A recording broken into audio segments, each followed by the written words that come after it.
ഇനി നമ്മൾ അല്പം ജാഗ്രത പാലിക്കേണ്ട സമയമാണ്. കാരണം സംസ്ഥാനത്ത് മഴ മുന്നറിയിപ്പിൽ മാറ്റമുണ്ടായിട്ടുണ്ട്. 7 ജില്ലകളിൽ ഓറഞ്ച് അലർട്ട് പ്രഖ്യാപിച്ചിട്ടുണ്ട്. വരും ദിവസങ്ങളിലും മഴയ്ക്ക് സാധ്യതയെന്നാണ് മുന്നറിയിപ്പുള്ളത്. മീര മനോഹരനുണ്ട് വിശദാംശങ്ങളുമായി.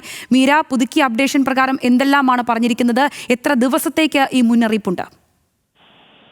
സംഗീത, വരുന്ന 5 ദിവസത്തേക്ക് കൂടി ശക്തമായ മഴയ്ക്കുള്ള സാധ്യതയാണ് ഇപ്പോൾ കാലാവസ്ഥാ നിരീക്ഷണ കേന്ദ്രം അറിയിക്കുന്നത്. എന്തായാലും ഇന്നത്തെ മഴ മുന്നറിയിപ്പിൽ തന്നെ മാറ്റമുണ്ട്. കഴിഞ്ഞ 5 ജില്ലകളിലായിരുന്നു ഓറഞ്ച് അലർട്ട് പ്രഖ്യാപിച്ചിട്ടുണ്ടായിരുന്നത്. അതെന്നാൽ ഇപ്പോൾ 7 ജില്ലകളിലേക്ക് കൂടി വ്യാപിപ്പിച്ചിട്ടുണ്ട്. കണ്ണൂർ, കാസർഗോഡ്, വയനാട്, കോഴിക്കോട്, തൃശൂർ, ഇടുക്കി, എറണാകുളം ജില്ലകളിലാണ് ഇന്ന് ഓറഞ്ച് അലർട്ട്. ബാക്കി എല്ലാ ജില്ലകളിലും യെല്ലോ അലർട്ടാണ്. ശക്തമായ മഴയ്ക്ക് തന്നെയാണ് ഒരു സാധ്യത പറയുന്നത്. പ്രധാനമായും വടക്കൻ ജില്ലകളിലാണ് ഈ ഒരു മഴയ്ക്ക് സാധ്യത പറയുന്നത്.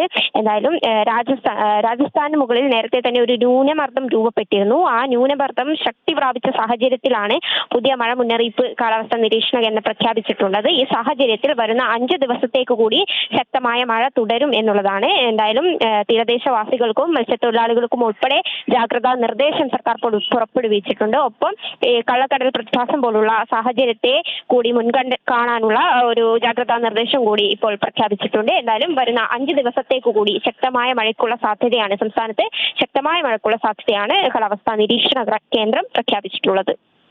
ശരി മീര.